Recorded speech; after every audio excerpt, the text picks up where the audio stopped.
Okay, the next item is item 18, Board Policy 2002, Board Officer Elections Procedures. And we'll let Ben Rasmussen introduce this. Thank you, Chair Cummins. Ben Rasmussen, Director of Law and Professional Practices. The board policy on officer elections is before you at this point. We needed to make a couple of updates to accommodate your upcoming board officer elections so that you could do it in a virtual setting. We've added provisions so that the ballots would be emailed to the board secretary and that members could participate in a virtual manner. A few other technical updates to the board policy, but that's what is before you today. Be happy to answer any questions. Board Member Hanson.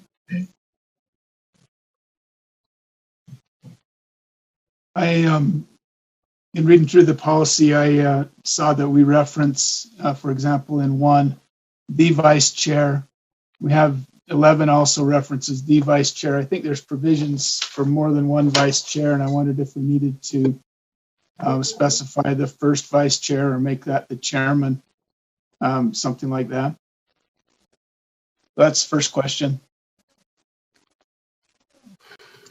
Maybe I can speak to that, but this is the actual election time, and one vice chair is given the assignment to oversee the elections of the next incoming leadership. And so it would just be a vice chair or the one that was assigned to that task that would be announcing, etc. So that would be fine. I think we still need to change it then to a vice chair instead of the vice chair, because there's one vice chair, I think, unless it says somewhere that the vice chair is selected. The next question is about whether all candidates need to be make statements or be selected before the meeting, or if those candidates can be declared and put forth at the meeting without submitting statements or talking to the board secretary. If I may, Chair. Go ahead. The policy does provide that board members may make nominations during the board meeting in which election occurs. That's paragraph 5. And then everyone that's nominated gets a chance to address the board under that paragraph. So the statements that are above from the secretary that shall invite each board member, that doesn't bind us to committing or anyone on the board to committing prior to that meeting. Is that correct understanding? Correct.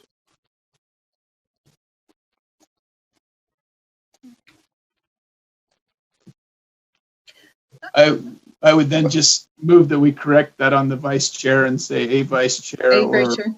Yeah, somewhere we put it in that a vice chair will be selected. And I think then the policy would be more, this year it works fine, but if we have more than one vice chair, I think it might be. And if there's no objection to that, we'll just change that to vice chair in those two circumstances. So, Board Member Hanson, does that complete the questions that you had? Yes, thank you. Okay, Board Member Lear. Sorry, I had that. Maybe I want clarification about how this will look, because I have since my election to the board 4 years ago, and oh, by the way, I won. You're stuck with me for 4 more years, as well as a few others of us. I have thought it was important to have a public vote for leadership, and I still would like to do this. And so I'd like somebody, perhaps Ben, perhaps Lorraine, somebody to explain to me how this virtual process would look and how it would be secretive or would it be open. And I know eventually we have to put our votes in the minutes, but I'm looking for a more open process. So can you explain to me how this virtual process that you've conceptualized would look? Yeah, I'd be happy to. May I, Chair? Yes. So this would run the same essentially that it ran the time before, except that the ballots would be submitted to the board secretary via email. You'd fill out your ballot. The process is set forth using the ranked choice voting process. Each board member would have to put their name on the ballot so that if there's a request afterwards, or if anybody wants to scrutinize it, they can see how every board member votes. But each board member would fill out their ranked choice ballot, email that to the board secretary. The board secretary and the assigned vice chair would count the ballots, and then they would come and report back to the board. Would be how that proceeds under this policy. But it would not then be open in real time. Somebody would have to request those ballots. Is that what you're saying, Ben? That is how it's proceeded in the past, and we haven't recommended. No, it's how it's been in the past, but I would like to see it be more open in the future. And I at least want to say publicly that would be my preference, is to not have it secretly go to Lorraine and then someone only be able to see that after the fact and not know that they could make that grammar request. So that would be my preference, that we could openly vote as a board, because we're all adults.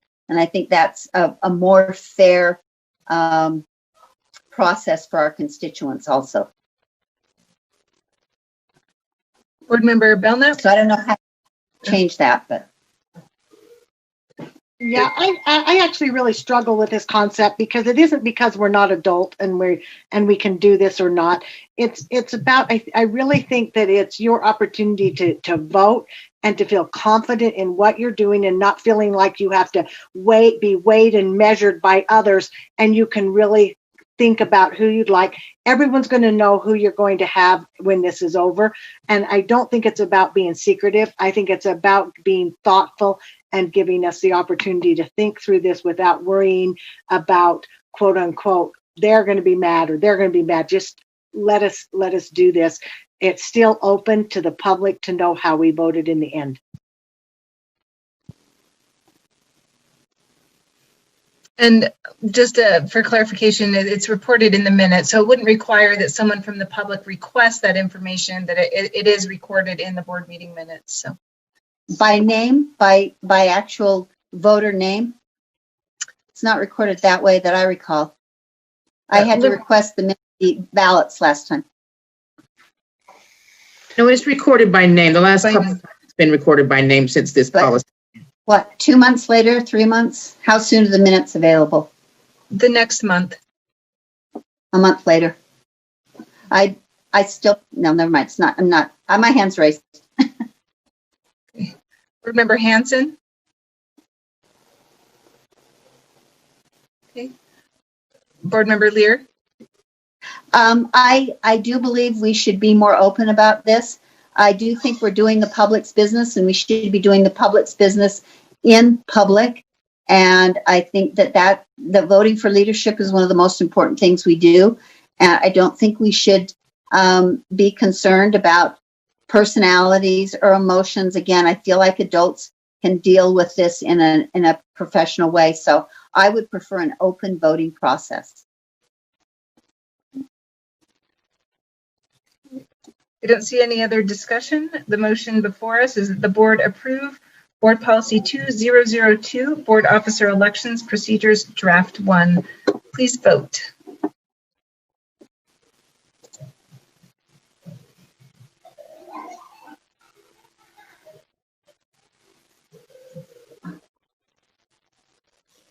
That motion passes. One no vote. Board Member Lear.